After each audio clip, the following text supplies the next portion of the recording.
अब हम लोग अपना अगला क्लास शुरू करने जा रहे हैं, जिसमें हम लोग केमिस्ट्री के जो लेसन 1 है उनके जितने इंपॉर्टेंट ऑब्जेक्टिव है सभी को आज हम लोग एक वीडियो में करने की कोशिश करेंगे। इसमें जितने भी ऑब्जेक्टिव बताए जाएंगे आप लोगों को, लेसन 1 में उससे बाहर का कोई भी क्वेश्चन नहीं आएगा। और उम्मीद रखते हैं अगर आप लोग ये वीडियो अच्छी तरह से देख लीजिएगा तो निश्चित तौर पे एग्जाम में जो फर्स्ट लेसन के जो भी ऑब्जेक्टिव पूछे जाएंगे उसका सॉल्यूशन आप लोग ढूंढ लीजिएगा। तो मैट्रिक एग्जाम नजदीक आने वाला, ऐसे भी क्लास 10 की जो पढ़ाई होती है वह स्टूडेंट के लिए बहुत ही इंपॉर्टेंट होता है, क्योंकि इसके बाद हम लोग कॉलेज लाइफ में जाते हैं। और इसीलिए कहा जाता है कि जो 10th है, 10th क्लास जो है वो पहली सीढ़ी है विद्यार्थियों के लिए। इसलिए यहाँ हम लोगों को सक्सेस होना बहुत जरूरी है। और सक्सेस होने के लिए हम लोगों को पढ़ाई करना होगा। और पढ़ाई के साथ साथ जो परीक्षा नजदीक आ रहा है, पढ़ाई एक दो तरह की होती है, एक स्मार्ट वर्क होता है और एक जो होता है वह टफ वर्क होता है, जो बहुत ज्यादा लोग करते हैं। टफ वर्क करने से कुछ नहीं होगा, स्मार्ट वर्क करिए, अभी जो जरूरत है उसी को पढ़िए और एक्स्ट्रा चीजों को ध्यान में मत रखिए। तो चलिए इसी के साथ हम अपना वीडियो शुरू करते हैं। और आज लेसन 1 का पहला क्वेश्चन का शुरुआत हम लोग करने जा रहे हैं। जो फर्स्ट क्वेश्चन है वह क्या कह रहा है कि प्रकृति में ऑक्सीजन का संतुलन कैसे बना रहता है। प्रकृति नेचर में जो ऑक्सीजन है वो कैसे बैलेंस रहता है, ऑक्सीजन का संतुलन कैसे बना रहता है। और हमारे सामने 4 ऑप्शन दिए गए हैं: संयोजन क्रिया, प्रकाश संश्लेषण क्रिया, अपघटन क्रिया या कोई नहीं। तो देखिए बहुत इजी क्वेश्चन है, बहुत इजी वे में हम इसका जवाब दे सकते हैं। प्रकृति में जो ऑक्सीजन का संतुलन है वह बना रहता है प्रकाश संश्लेषण क्रिया द्वारा। किसके द्वारा? प्रकाश संश्लेषण क्रिया द्वारा ये बनाती है। क्वेश्चन पूछा गया 2011 में। तो याद रखिएगा, पर्यावरण में या प्रकृति में ऑक्सीजन का संतुलन बनाए रखने में प्रकाश संश्लेषण क्रिया का बहुत बड़ा रोल है। अब अगला क्वेश्चन जो वह भी 2012 के कंपार्टमेंटल में पूछा गया है। इस क्वेश्चन में क्या कहा गया है कि जस्ता तनु हाइड्रोक्लोरिक अम्ल HCl से अभिक्रिया करेगा तो कौन सा गैस बनाएगा। जिंक HCl से अभिक्रिया करेगा तो कौन सा गैस बनाएगा। तो याद रखिए, कभी भी जस्ता या कोई भी धातु अम्ल से अभिक्रिया करेगा कभी भी, तो इस चीज को याद रखिए कि वह हमेशा हाइड्रोजन गैस मुक्त करेगा। और जिंक क्लोरीन से अभिक्रिया करके ZnCl2 बनाएगा और हाइड्रोजन गैस मुक्त करेगा। इसको बैलेंस कर लीजिए आप लोग। खैर ये क्वेश्चन में सिखाना जरूरी नहीं था, हम बता रहे हैं कि जिंक जो है, कभी कोई भी धातु अगर वह किसी अम्ल से अभिक्रिया करता है तो हाइड्रोजन गैस ही मुक्त करेगा। तो इसका आंसर क्या होगा हम लोगों का? सी। तो समझ में आ गया, 1 का आंसर हो गया बी, 2 का आंसर हो गया सी। अब हम लोग आते हैं अपने अगले क्वेश्चन पर। तो अगला क्वेश्चन है नंबर 3। वो 3 क्या कर रहा है? CaCO3 को गर्म किए, या उष्मा लिखा हुआ है, CaCO3 को गर्म किए तो CaO में और CO2 में टूट गया। CaO सॉलिड फॉर्म में, CO2 गैस फॉर्म में। यानी ये क्वेश्चन पूछा 14 और 24 में। CaCO3 को हमने गर्म किया और गर्म करने पे CaO और CO2 में टूट गया। इस टूटने की घटना को क्या कहते हैं? तो हम लोग पढ़े हुए हैं कि जब भी कोई बड़ा अणु 2 छोटे अणुओं में टूटता है, कोई भी बड़ा यौगिक 2 छोटे यौगिकों में टूटता है, इस टूटने की क्रिया को हम लोग कहते हैं वियोजन अभिक्रिया, या इसको हम लोग अपघटन अभिक्रिया भी लिख सकते हैं। ऑप्शन वियोजन भी दे सकता है, अपघटन भी दे सकता है। अगला क्वेश्चन है कली चूना का रासायनिक सूत्र क्या? ये पूछा है 2024 में। तो कली चूना का बच्चों रासायनिक सूत्र होता है CaO। क्या होता है? CaO। इसका ऑप्शन बी है और इसका ऑप्शन ए है। तो ये हमारा 3-4 हो गया। तो जो पांचवा नंबर क्वेश्चन है, इस पांचवें नंबर क्वेश्चन में क्या कहा गया है कि कौन सा कथन सही है। समीकरण लिखा हुआ नहीं, हम समीकरण लिख देते हैं। क्या है जो समीकरण है, उस समीकरण में क्या लिखा गया है कि निम्न में कौन कथन सही है। पहला दिया गया कि कॉपर ऑक्सीजन से अभिक्रिया करेगा तो कॉपर ऑक्साइड बना रहा है। तो यहाँ कॉपर का क्या हो रहा है, ऑक्सीकरण हो रहा है, या कॉपर का अवकरण हो रहा है, या नाइट्रेशन हो रहा है, या ए या बी, ई और बी दोनों होगा।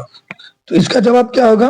तो देखिए, सबसे पहले तो आप लोग याद रखिए, यार नाइट्रोजन है ही नहीं तो नाइट्रेशन तो होगा ही नहीं। और हम लोग जहां तक जानते हैं कि ऑक्सीजन का जुटना ऑक्सीकरण कहलाता है। ऑक्सीजन का जुटना क्या कहलाता है, ऑक्सीकरण कहलाता है। और हाइड्रोजन का जुटना क्या कहलाता है, अवकरण कहलाता है। अवकरण का दूसरा नाम अपचयन भी है, ठीक है। और ऑक्सीकरण का दूसरा नाम उपचयन भी है, ये याद रखिएगा, उपचयन, ठीक, ये उपचयन है, इस चीज को ध्यान दीजिएगा। तो ये उपचयन ऐसे होता है, उपचयन, ठीक। तो यार देखिए, कॉपर में क्या जुट रहा है, ऑक्सीजन जुट रहा है, तब ना CO, ये जो कॉपर है इसमें ऑक्सीजन जुट रहा है तब ना CO बना रहा है। तो ऑक्सीजन जुट रहा है तो ऑक्सीजन का जुटना क्या होता है, ऑक्सीकरण। तो इसका आंसर होगा कि कॉपर का क्या हो रहा है, ऑक्सीकरण हो रहा है, नंबर ए सही होगा। सल्फ्यूरिक अम्ल का सूत्र क्या होता है, तो याद रखिएगा, सल्फ्यूरिक अम्ल का सूत्र होता है H2SO4। इसलिए मेरा कौन सही होगा, इसमें बी नंबर सही होगा। तो 5 का आंसर ए हो गया, 6 का आंसर बी हो गया। अब हम लोग 7वां नंबर क्वेश्चन है हमारा, वो 7वां नंबर क्वेश्चन क्या कह रहा है हमसे, 7वां नंबर क्वेश्चन कह रहा है कि शोषण कैसी अभिक्रिया, शोषण कैसी अभिक्रिया। याद रखिएगा, शोषण ऊष्माक्षेपी अभिक्रिया। कैसी अभिक्रिया होती है शोषण, शोषण ऊष्माक्षेपी अभिक्रिया होती है। क्यों, क्योंकि इसमें ऊष्मा उत्पन्न होती है। शोषण क्रिया में ऊष्मा उत्पन्न होती है, इसीलिए ऊष्माक्षेपी अभिक्रिया है। ये बोला गया Cu plus H2 arrow Cu plus H2O जो है वह कैसी अभिक्रिया है। Cu प्लस H2O कैसी अभिक्रिया है, तो यह देखिए, कार्बन में जो है यहाँ मिस हो गया है समीकरण, ये यहाँ CuO होगा समीकरण में, ये थोड़ा मिस्टेक हो गया है, ये होगा CuO प्लस H2O, CuO एक बार लिख देते हैं ठीक से। तो ये जो क्वेश्चन 8वां नंबर तो मिस्टेक हो गया था, इसमें दिया हुआ है कि CuO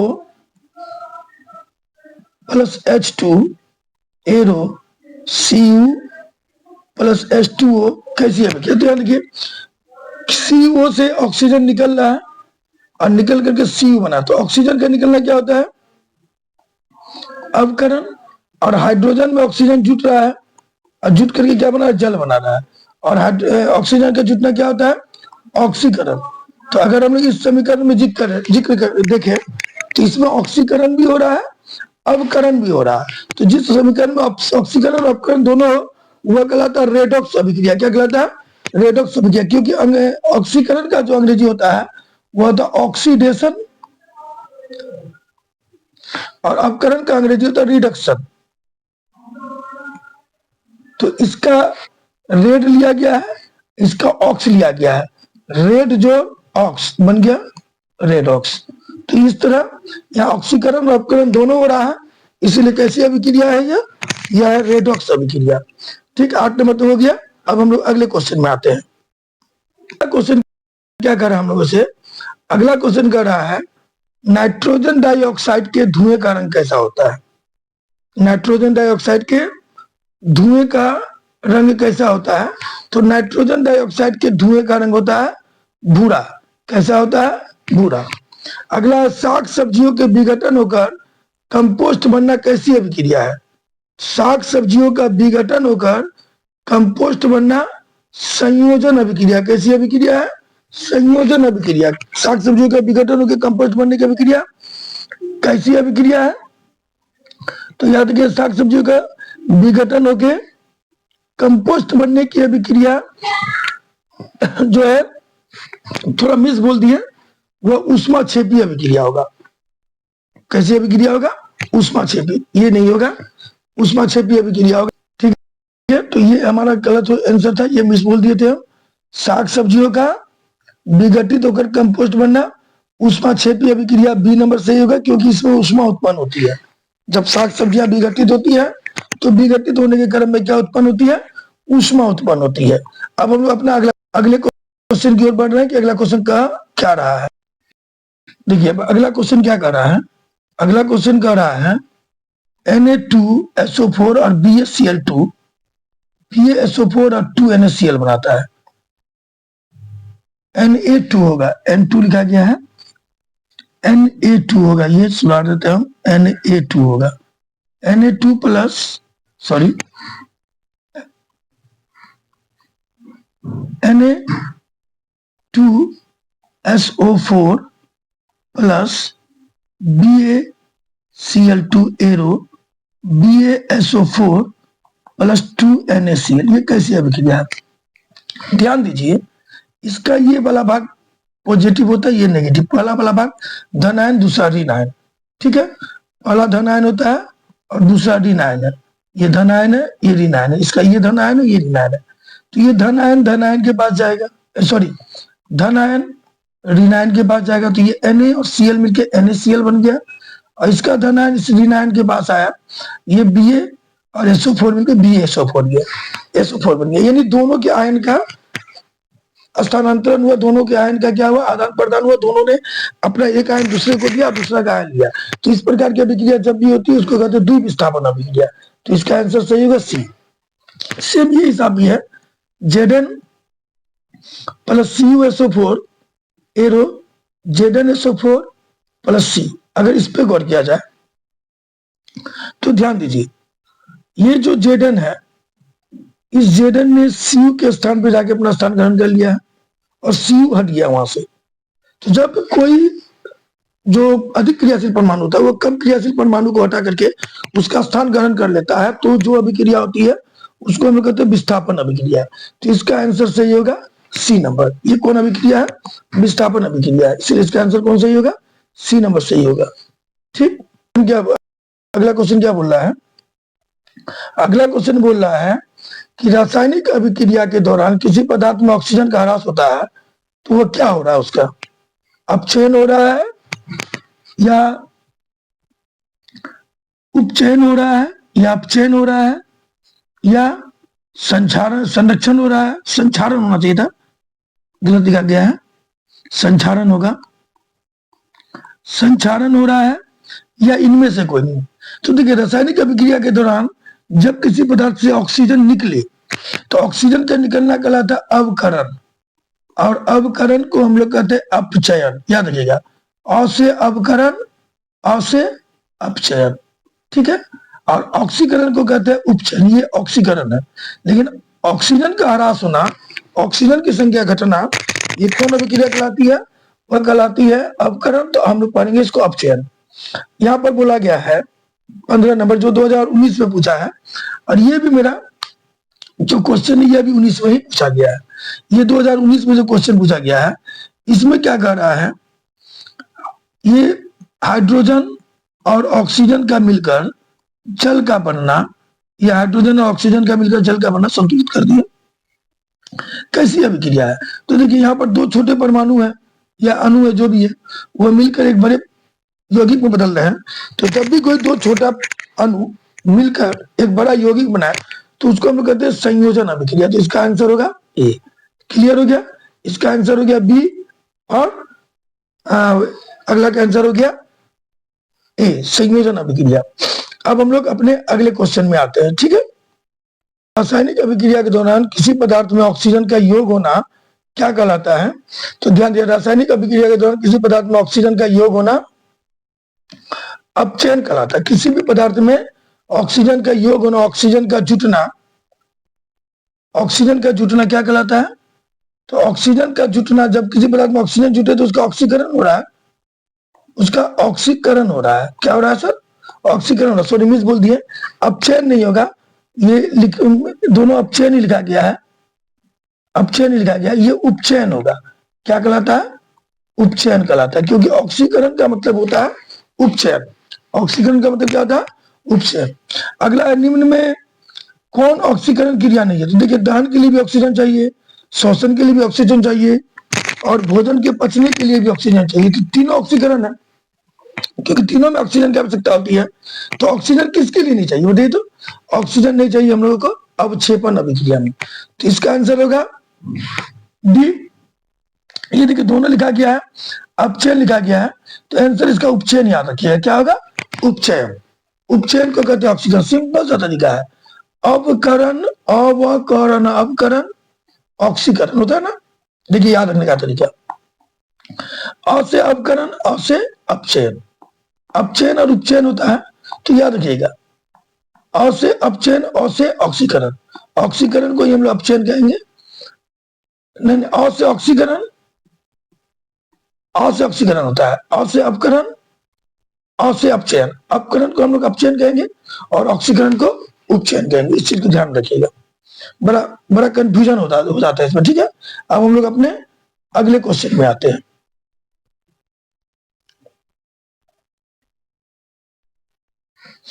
जो अगला क्वेश्चन है वो क्या कह रहा है? अगला क्वेश्चन कह रहा है हम लोगों को, ये जो क्वेश्चन इसमें क्या कहा गया? इसमें कुछ कहा गया, निम्न में कौन विस्थापन अभिक्रिया। तो विस्थापन अभिक्रिया का मतलब क्या होता है? जब कोई शक्तिशाली जो अधिक क्रियाशील तत्व होता है वो किसी दूसरे को हटा के उसका स्थान ग्रहण कर ले, तो उसको हम लोग विस्थापन कहते हैं। यहाँ देखिए, ये टूट रहा है, ये तो विस्थापन होगा नहीं। ये होगा अपघटन। ये दोनों जुट के एक यौगिक बना रहा है, ये होगा संयोजन। इसमें गौर करिए, इसमें क्या है?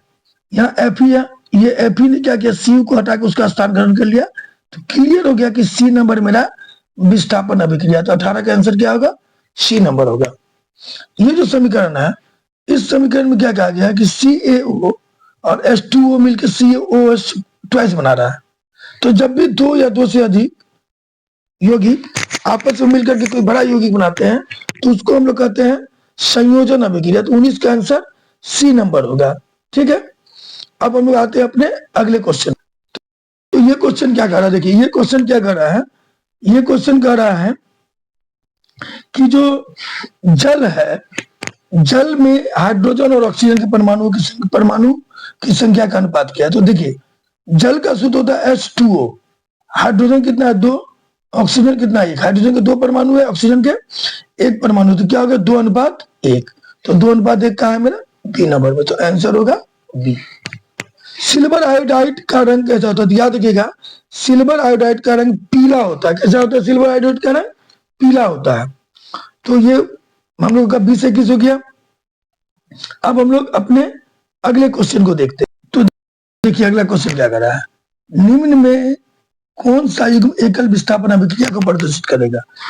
MgCl2, CuSO, MgCl2 और Cu, H2SO4 या NaCl, AgNO3 या Cu। तो याद रखिए, एकल विस्थापन अभिक्रिया को प्रदर्शित करता है AgNO3 और Cu, जो सी नंबर हमारा आंसर होगा। अगला क्वेश्चन दिया है, Fe2O3 और SO2 में टूट गया है कौन? FeSO4। कभी कभी यहाँ पर ध्यान रखिएगा, ये भी लिख देता है SO3, ये भी रहता है गैस फॉर्म में। तो ऐसा ये कौन सा अभिक्रिया? तो देखिए, किसी भी चीज को जब हम गर्म करें और गर्म करने के बाद वो 2 या 2 से अधिक यौगिकों में टूट जाए, तो इस अभिक्रिया को हम लोग कहते हैं अपघटन अभिक्रिया। क्या कहते हैं? अपघटन अभिक्रिया। तो इसका जो 23 नंबर आंसर होगा, 23 का आंसर हम लोगों का डी नंबर होगा, अपघटन। तो ये 22-23 भी क्लियर हो गया हम लोगों का। अब हम लोग अगला क्वेश्चन देख रहे हैं। ये जो क्वेश्चन है, अगला क्वेश्चन क्या कर रहा है? अगला क्वेश्चन कर रहा है, ये ZnO और CO, ZnO और CO का हमने अभिक्रिया कराया और ZnCO2 बना, Zn प्लस CO2 बना। ठीक है, अब यहां हम लोगों को बताना है कि किसका कौन अपचयित हो रहा है। अपचयित हम बताए थे ना, अपचयन का अर्थ होता है अवकरण। तो अपचयित का मतलब क्या होता है? किसका अवकरण हो रहा है। ठीक है, तो ध्यान दीजिएगा, अवकरण और ऑक्सीकरण इधर से ही होगा। अगर किसी से ऑक्सीजन निकल रहा है, अगर किसी से ऑक्सीजन निकल रहा है, तो उसका हम लोग क्या कहेंगे? अवकरण हो रहा है, यानी वही अपचयित हो रहा है। अवकरण किसका हो रहा है? ZNO। क्यों? क्योंकि ZNO से ऑक्सीजन निकल रहा है और निकल करके दूसरी ओर क्या बना रहा है? ZN बना रहा है। तो इसका ऑप्शन क्या होगा? डी नंबर होगा। भोजन का पचना, देखिए भोजन का पचना तो ऐसे अपघटन अभिक्रिया है, ठीक है। भोजन का पचना अपघटन अभिक्रिया क्योंकि इसमें भोजन के बड़े अणु छोटे छोटे अणुओं में टूट जाते हैं। अगर अपघटन नहीं दिया है ऑप्शन में तो भोजन का पचना याद रखिएगा ऑक्सीकरण अभिक्रिया भी है। भोजन का पचना ऑक्सीकरण भी है और अपघटन भी है। अगर अपघटन दिया तो अपघटन लिखेंगे, नहीं तो ऑक्सीकरण लिखेंगे। और हम लोग जानते हैं कि ऑक्सीकरण का दूसरा नाम है उपचयन। तो भोजन का पचना कैसी अभिक्रिया है? उपचयन अभिक्रिया है, ठीक। तो ये 25 नंबर क्लियर हो गया हम लोग का। अब हम लोग अपना अगला ऑब्जेक्टिव देखते हैं। इस क्वेश्चन को देखिए 26 नंबर में ये क्या कर रहा है क्वेश्चन हम लोगों से? क्वेश्चन कर रहा है निम्न में कौन संतुलित समीकरण है? तो यहां पर ध्यान दीजिए, BaCl2 plus H2SO4 arrow BaSO4 plus 2HCl, ये दिया गया Na plus H2O arrow NaOH plus H2। आगे दिया गया KClO3, ये ऐसे लिखाएगा KClO3, ठीक है। इसको टूटने पर KCl प्लस O2 बना है, यह MnO2 plus HCl MnCl2 plus H2 plus Cl2। तो इनमें देखिए कौन सा जो हमारा वो बैलेंस इक्वेशन है, तो ध्यान दीजिएगा जिसमें भाग लेने वाले पदार्थ अभिकारक और बनने वाले पदार्थ उत्पाद की मात्रा समान हो वो हमारा बैलेंस होता है। यहाँ देखिए एक एक करके देखते चलिए, हाइड्रोजन 2 है, इधर हाइड्रोजन 3 है, ये नहीं होगा। इधर देखिए क्लोरीन 2 है, क्लोरीन यहाँ भी 2 है, Ba1 है, Ba1 है, SO4 है ही, ठीक है। और हाइड्रोजन 2 है, यहाँ भी हाइड्रोजन 2 है। इसमें दोनों तरफ जो है बनने वाले पदार्थ समान है, तो हमारा आंसर ऑप्शन बी होगा। इसमें गौर करिए ये क्यों नहीं होगा? क्योंकि यहाँ पर गौर करिए ऑक्सीजन 3 नहीं, ऑक्सीजन 2 दिया, ये नहीं होगा, ये भी नहीं हुआ। ये क्यों नहीं होगा? यहाँ देख लीजिए ऑक्सीजन यहाँ क्या दिया 2, इधर ऑक्सीजन क्या दिया है 1, ये भी नहीं होगा। तो क्लियर हो गया हमारा ऑप्शन कौन सा सही होगा? ऑप्शन बी सही होगा। अब बोला गया कि जब कली चूना में जल डाला जाता है तो क्या होता है? देखिए कली चूना में जल जो डालेंगे तो जल डालने पर ऊष्मा उत्पन्न होगा, और ऊष्मा का उत्पन्न होना क्या कहलाता है? ऊष्मा क्षेपी कहलाता है। तो ये कैसी अभिक्रिया? ऊष्मा क्षेपी अभिक्रिया है। अब हम लोग अपना अगला क्वेश्चन देखते हैं क्या है। तो 28 नंबर क्वेश्चन क्या कर रहा है? 28 नंबर क्वेश्चन कर रहा है हम लोगों से कि अभिक्रिया जिसमें आयनों का आदान प्रदान होता है क्या कहलाता है? वह अभिक्रिया जिसमें आयनों का आदान प्रदान होता है क्या कहलाता है? तो आयनों का आदान प्रदान हो तो द्विविस्थापन अभिक्रिया कहलाएगा। क्या कहलाएगा? द्विविस्थापन। इसका आंसर बी होगा। अब अगला बोला है जो नीचे समीकरण दिया गया है, इस नीचे वाले समीकरण में कौन संतुलित है? तो यहां पर दिया गया, देखिए ऐसे लिखाएगा, यहां दिया गया 2s2 arrow O2 arrow 2s2O, इसमें कौन संतुलित नहीं है? यहां ध्यान दीजिए हाइड्रोजन 4, यहाँ भी हाइड्रोजन 4 है, ऑक्सीजन 2 है, ऑक्सीजन 2 है, तो ये मेरा संतुलित है, इसलिए ये आंसर नहीं होगा। इसमें देखिए KCl2 है, KCl2 है, और यहाँ ऑक्सीजन कितना है? यहाँ 3 होगा और यहाँ 2 होगा। तो ऑक्सीजन कितना है? यहाँ 6 है, और यहाँ ऑक्सीजन भी 3 दूना 6 है, तो ये भी संतुलित है। तो हमको संतुलित नहीं चेक करना, तो ये भी नहीं होगा। इसमें देखिए हाइड्रोजन 2 है, क्लोरीन 2 है, इधर हाइड्रोजन 2 है, क्लोरीन 2 है, यानी अभिक्रिया में भाग लेने वाले पदार्थ और बनने वाले पदार्थ अभिकारक और उत्पाद दोनों के परमाणु की संख्या इसमें भी सेम है, तो ये भी मेरा संतुलित होगा, इसलिए ये भी आंसर नहीं होगा। ये तीनों संतुलित है, आंसर नहीं, तो 100% ये चौथा वाला आंसर मेरा होगा। देख लीजिए यहाँ पी भी 1 है, 1 है, पी भी बराबर है। NO3 यानी N के गो है 2 है, N 2 गो है, यहाँ N 1 ही है। ध्यान दीजिए इधर NO3 ट्वाइस है, NO3 ट्वाइस लिखने का मतलब N2 है, O6 है, तो यहाँ N तो मेरा एक ही को इस साइड, तो यहाँ क्लियर हो गया कि ये मेरा संतुलित नहीं है। तो आंसर क्या होगा मेरा? डी होगा। 28 हो गया। अब हम लोग अपने अगले क्वेश्चन पे आते हैं। अगला क्वेश्चन हमसे क्या करा देखते हैं। देखिए क्वेश्चन क्या कर रहा है, जो 31 नंबर है वो हमसे कह रहा है कि अपचयन अभिक्रिया में क्या होता है। देखिए अपचयन का मतलब हो गया ऑक्सीकरण। ऑक्सीकरण में क्या क्या होता है याद ध्यान दीजिएगा। ऑक्सीकरण में हाइड्रोजन अलग होता है, ये होता है ऑक्सीकरण में, ये भी होता है। ऑक्सीकरण में ऑक्सीजन जुड़ता है, ये भी होता है। ऑक्सीकरण में इलेक्ट्रॉन का त्याग होता है, ये भी होता है। ये तीनों ऑक्सीकरण में होते हैं। ऑक्सीकरण में तीनों होता है। हाइड्रोजन का भी वियोग होता है, यानी वियोग मतलब निकलना, हाइड्रोजन भी निकलता है, जिसको भी किया ऑक्सीकरण कहलाता है। ऑक्सीजन भी जुटेगा तो ऑक्सीकरण कहलाएगा। इलेक्ट्रॉन का त्याग होगा तो ऑक्सीकरण होगा। ये तीनों पाई जाती है, ऑक्सीकरण का गुण ये तीनों होता है। तो आंसर क्या होगा हमारा? डी नंबर आंसर होगा। ठीक है, यानी सभी ऑक्सीजन का वियोग, सॉरी हाइड्रोजन का वियोग, ऑक्सीजन का योग, इलेक्ट्रॉन का त्याग, ये तीनों के तीनों ऑक्सीकरण में होते हैं।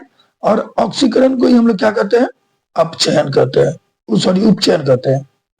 बड़ा कंफ्यूजन वाला वर्ड है, उपचयन कहते हैं। ठीक है, याद रखने का सिंपल सा तरीका है, अ से ऑक्सीकरण, सॉरी अ से अवकरण और अ से अपचयन, दोनों के से हमारा पहला अ देखिए, लेकिन इसमें आ रहा है तो अपचयन नहीं होगा, उपचयन होगा। अगला क्वेश्चन बोलता है जल में विद्युत अपघटन में कैथोड पर कौन सी गैस मुक्त होती है? यानी कहा गया है कि अगर हम लोग जल का विद्युत अपघटन करेंगे तो कैथोड पर कौन सी गैस मुक्त होगी? तो ध्यान दीजिएगा, जल का विद्युत अपघटन करने पर कैथोड पर ऑक्सीजन गैस मुक्त होती है। कैथोड पर कौन सी, नहीं सॉरी, कैथोड पर ऑक्सीजन, एनोड पर ऑक्सीजन होगी। कैथोड पर हाइड्रोजन गैस मुक्त होती है। कैथोड पर कौन सी गैस मुक्त होती है? जल में तो ही कैसा ना, हाइड्रोजन और ऑक्सीजन। तो हाइड्रोजन मुक्त होती है कैथोड पर, ऑक्सीजन मुक्त होती है एनोड पर। ऑक्सीजन किस पर मुक्त होती है? एनोड पर। तो हमसे किसके बारे में पूछा गया है? हमसे पूछा गया है कि कैथोड पर क्या मुक्त होती है। तो याद रखिए, कैथोड पर क्या मुक्त होती है? कैथोड पर मुक्त होती है हाइड्रोजन। तो आंसर हम लोगों का क्या होगा? C number, hydrogen. 21 नंबर का आंसर क्या होगा? C number. चलिए, इसके बाद हमारा वीडियो खत्म ही होने वाला है। देखते हैं अगला क्वेश्चन क्या कर रहा है। ये क्वेश्चन देखिए, इसमें क्या कहा गया है? इसमें कहा जा रहा है कि Fe2, ये समीकरण दिया गया, Fe2O3 plus 2Al reaction Al2O3 plus 2Fe। तो यहां ध्यान दीजिए, Al जो है वह Fe को हटा करके Fe के स्थान पे आ जा रहा है और Al को हटा दे रहा है। Al Fe की जगह पे आ जा रहा है और Fe हट जा रहा है। तो जब भी कोई अधिक क्रियाशील धातु किसी कम क्रियाशील धातु को हटा दे और उसका स्थान ग्रहण कर ले तो उसको हम लोग कहते हैं विस्थापन अभिक्रिया। तो इसका आंसर होगा डी नंबर, विस्थापन अभिक्रिया। क्लियर हो गया? क्या होगा आंसर इसका? डी नंबर, विस्थापन अभिक्रिया। और अगला है ग्लूकोज का सूत्र क्या है, जो बहुत बार पूछता है। और ग्लूकोज का सूत्र सब जानते हैं, C6H12O6 होगा। इसका आंसर सी नंबर होगा। तो इस प्रकार आज के सारे ऑब्जेक्टिव हम लोगों ने सॉल्व कर दिए। अब हम लोग इसके बाद इसी लेसन का सब्जेक्टिव लेकर आएंगे।